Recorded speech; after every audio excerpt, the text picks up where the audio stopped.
પાલિકાની ચૂંટણીને હવે ગણતરીના જ દિવસો બાકી છે ત્યારે તમામ પક્ષો દ્વારા ચૂંટણીને લઈ પ્રચાર શરૂ કરવામાં આવ્યો છે પરંતુ પાલિકાની ચૂંટણી પૂર્વે સાબરકાંઠાના તલોદ નગરપાલિકાના સ્થાનિકોએ નેતાઓ સામે વિરોધનો સૂર ઉચ્ચાર્યો છે।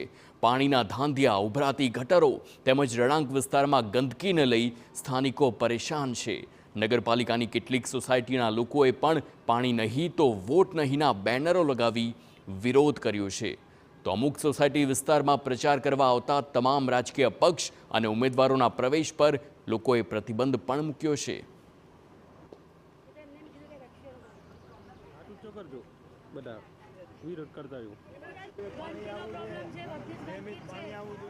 તો પાણી નહીં તો વોટ નહીં, આ સાથે જ ગટરની જે સુવિધા છે, સ્વચ્છતાનો અભાવ છે, તેનાથી સ્થાનિકો ત્રાહિમામ પોકારી ઉઠ્યા છે।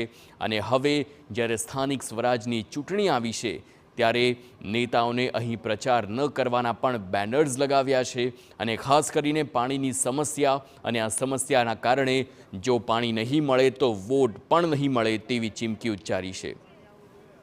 ચૂંટણી આવી ચૂકી છે ને એટલે જ તો હવે જાણે કે ઉમેદવારો જે છે તે પોતાના મતદારોને મનાવવા માટે ઘરે ઘરે ફરી રહ્યા છે અને દર્શન આપી રહ્યા છે કે પોતે ચૂંટણીમાં અગાઉ પણ લડી ચૂક્યા હતા અથવા તો પોતે નવા ઉમેદવાર છે, નવા ચહેરા છે, આ તમામ પ્રકારની રજૂઆતો કરતા હોય છે। પરંતુ જ્યારે એકવાર ચૂંટાઈ જાય ત્યારબાદ જાણે કે સમસ્યાઓ હોય એ સમસ્યાઓને સાંભળવા કોઈ જલ્દી તૈયાર થતું હોતું નથી અને આવા જ્યારે નવઘર સેવકો મળે ત્યારે સમસ્યા સર્જાતી હોય છે। આવી જ સમસ્યા તલોદ શહેરમાં પણ જાણે કે સર્જાઈ છે અને એટલે જ તો આ વિસ્તારના લોકોએ વોટ જો સમસ્યાનો હલ નહીં તો વોટ નહીં તે પ્રકારના બેનર લગાવ્યો છે। વાત કરીશું સ્થાનિક સાથે।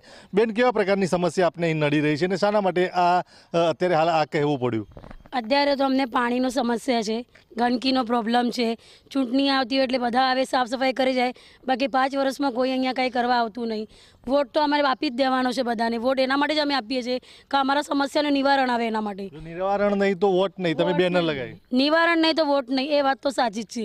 હવે અમે લોકો કંટાળી ગયા છે બધાથી, ગંદકીનો એટલો ત્રાસ થાય છે, આ રસ્તાનો પ્રોબ્લેમ, પાણી ભરાય, એટલા ગંદકી થાય, એટલા મચ્છર થાય, લોકો અમે બીમાર પડીએ છીએ, કેટલાય પ્રોબ્લેમ છે। ચૂંટણી પતી ગયા પછી કોઈ કરતા કોઈ અહીંયા આવતું નથી। તમે બેન જુઓ છો કે જે લોકો અત્યારે મત માગવા માટે આવતા હશે એ અગાઉ તમને આ મળે છે ખરા તમારી આ સમસ્યાની રજૂઆત કરવા? નહીં, કોઈ દિવસ નહીં। આ વોટ આવ્યું એટલે એ બધા આવે છે, આમ કોઈ આવતું છે નહીં અને પાણી ગાય બહુ ભરાઈ જાય છે એ વખતે કોઈ બી જોવા પણ નથી આવતું। બસ શું સમસ્યા નડે તમને બેન? બધા જ સમસ્યા છે ભાઈ, यहाँ પાણી ભરાય છે, ગંદકી થાય છે, લાઇટ નહીં આવતું। ચોમાસામાં પાણી ભરાય છે અને બાકીના દિવસોમાં પાણી ઘરે નળમાં જલ્દી આવતું નથી, નહીં આવતું, પાણી આવતું નથી, અઠવાડિયામાં 2 દિવસ તો પાણી આવતું જ નથી। શું તમને પાણીની કેવી સમસ્યા છે?